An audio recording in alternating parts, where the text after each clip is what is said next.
Good morning mga kumares! For today's videos, mag-prepare tayo ng baon. Eto, nakapag-saing na ako sa rice cooker. So, magbabalot na lang tayo ng carrot. For my sugar daddy. Just wait. Ayun guys, kanin lang yung babaunin niya kasi yung ulam namin kagabi naubos na. So, sabi niya, kanin na lang yung babaunin.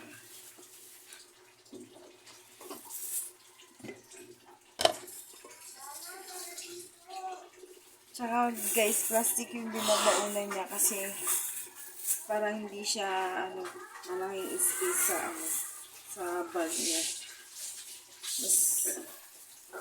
Mas okay daw sa kanya yung plastic. Hindi yung plastic na tao. So, ayun.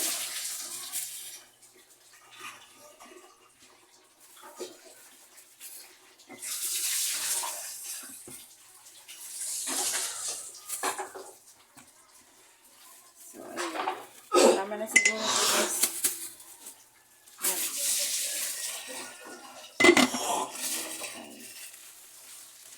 Dudublihin ko yan mga kumari kasi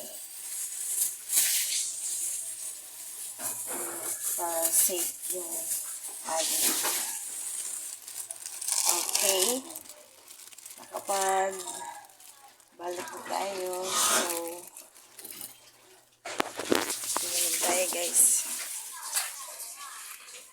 Dito sa aming sala.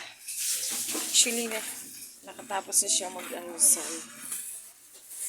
Ito. Nakatapos na rin kami magkape. Kaya, magliligpit na lang ako. Pinagkapihan. Siyempre, pakita yung dilas tayo ngayon. It's payday. Char.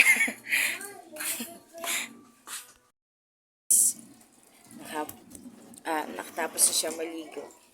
Ngayon, magbabalot ako ng hopia na binili ko kagabi.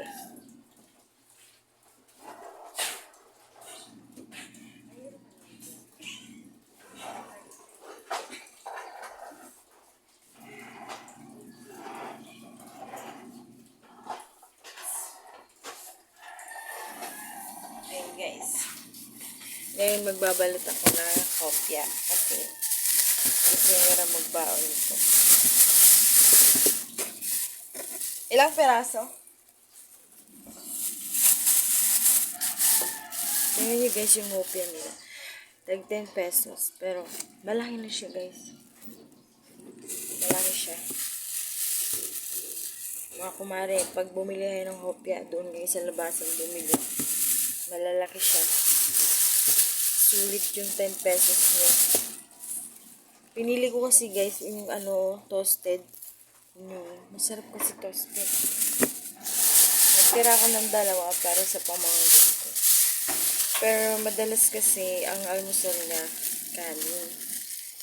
Tapos pagluluto na lang siya ng ulam na kung anong gusto niya.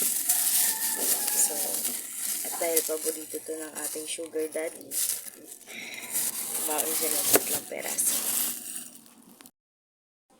Ngayon, tapos na tayo magbalot ng baon. Pupuntahan natin yung pamangkin ko kay tulog pa. Gigisingin natin siya. Istorbihin muna natin tong aking pamangkin na napakaganda. Ang sarap ng tulog niya eh. Uy, gising. Siya po si Uyot Vlog. Gising na guys. Gising na Uyot. Woke up like this. Okay, gising din siya. Uy, tignan mo. Hi ka sa vlog ko. Oh. Oh, di ba? O kayo mga kumari, anong ginagawa niyo sa tuwing umaga? Bye-bye muna for today's vlog.